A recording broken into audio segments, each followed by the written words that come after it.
Hey, I'm super stoked because this is the second video I've done by this dude Alip Ba Ta, and the first one was Sweet Child of Mine, which hopefully I will link below. And I was gonna make a note, but I guess when I see the footage, hopefully that'll remind me.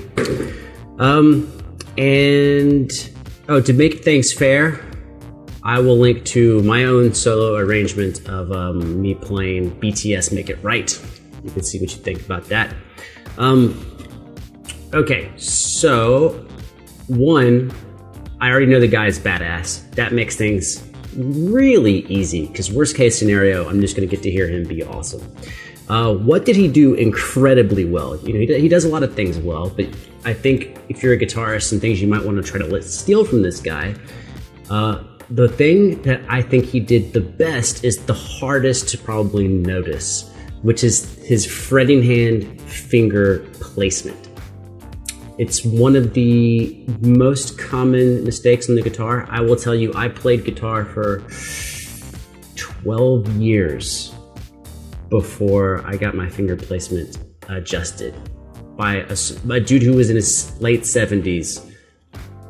He called me out on my hand, and I was like, what's he talking about? But anyways, no matter how much you practice and how fast you get, you have this issue of transferring the energy in your hand to the string, and you deliver that energy by how you curve your finger and where you actually place the tips of your fingers on the strings, and that point of contact is going to be different on each string, because on each finger has a slightly different curve, right? You're going to land differently on these digits than they are in the middle.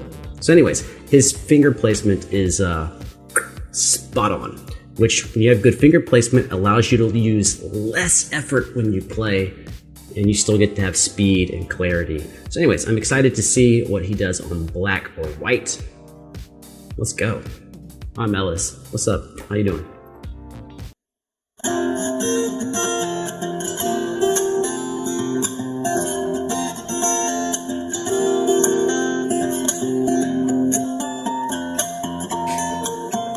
What?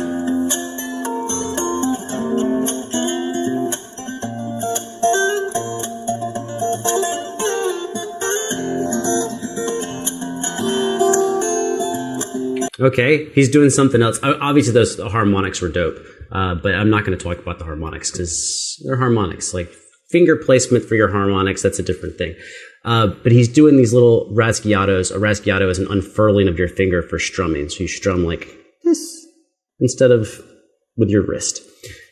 A key to rasguiatos, if you look at his picking hand, his hand stays almost always the same distance from the strings. That enables him, when he unfurls his finger, for this fingertip not to get stuck on the way out when he strums, or on the way back in when he's getting ready to strum again. Really consistent distance from this fretting hand. Finger picking hand.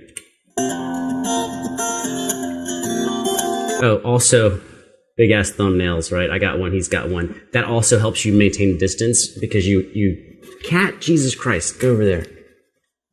Because if your thumbnail's too short, you're gonna end up taking your hand closer to the guitar, which is gonna limit the movement of your other fingers. You can still play well, it limits you.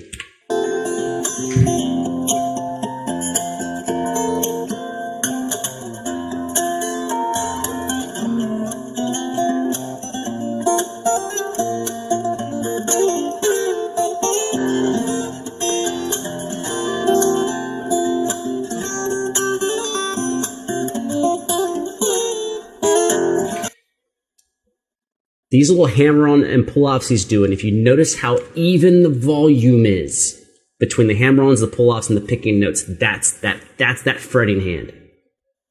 It enables you to maintain consistent energy when you do your slurs, your hammer-ons, and your pull-offs.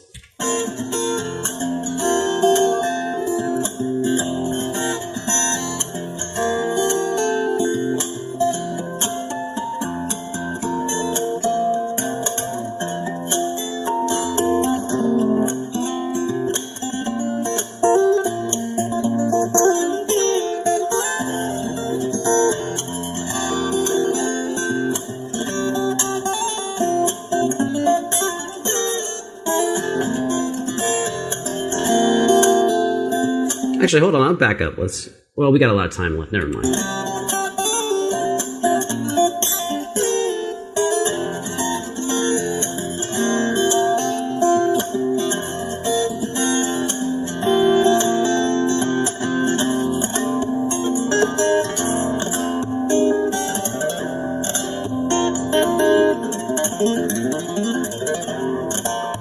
Okay, that speed there, very nice and even, but the key to how fast he's playing those runs is the fact that the opening notes are open strings. So on his triplets or sextuplets, it's only 2 fingers have to fret.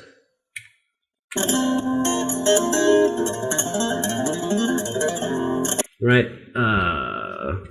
Right, so like, I'm in the wrong key, but...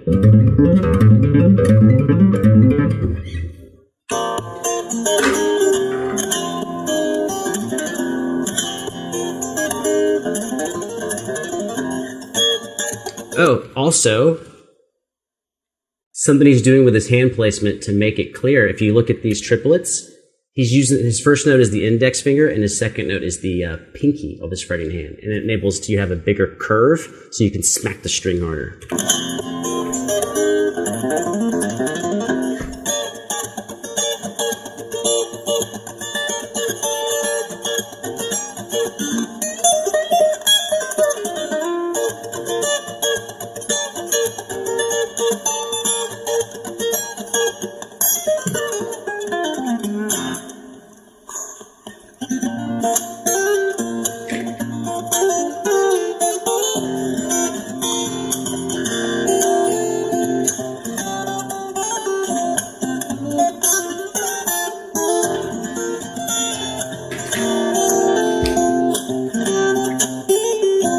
Dude, my cat's messing with me. Also, you can see something he's doing with his picking hand is he's bracing sometimes with his pinky. He's bracing right now.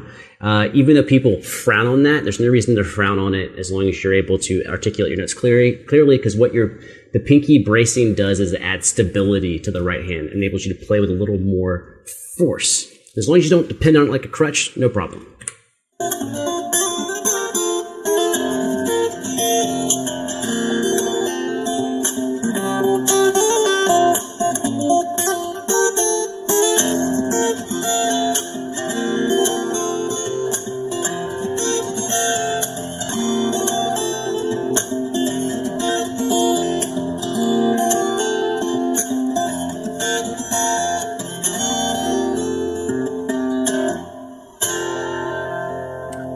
And another killer performance. You gotta love it.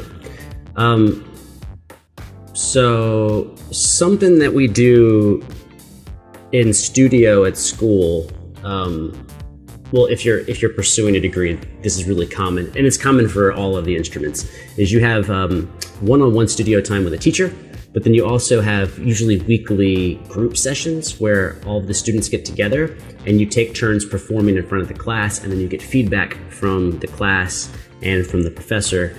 And so you get really used to this, what the hell's flashing in the background? It's the damn monitor. You get used to this thing of just being like open to talking about how things work. It's one of the best experiences. A lot of music school was kind of lame, but there are a couple of killer parts.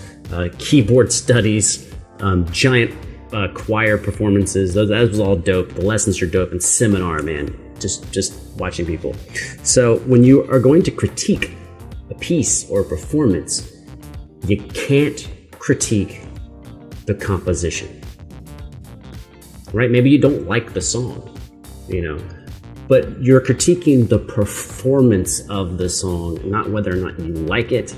Which I like this song and I like the arrangement of it, but critiquing the performance, nothing. I have nothing to critique, which is how you lose your job as a guitar teacher. Because if you have nothing to critique, why should someone come back? But no, I think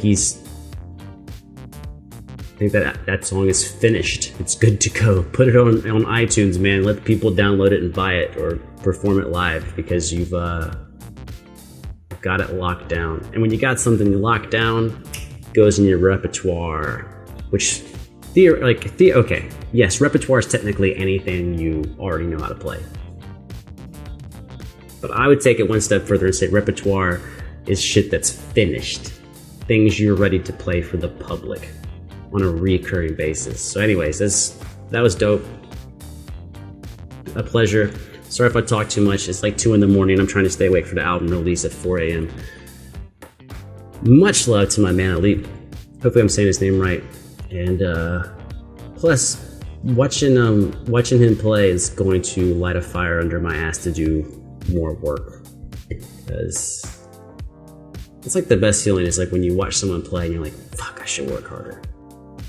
So thanks Alip. I will see you in another video. I don't know why I'm doing this. Ellis out.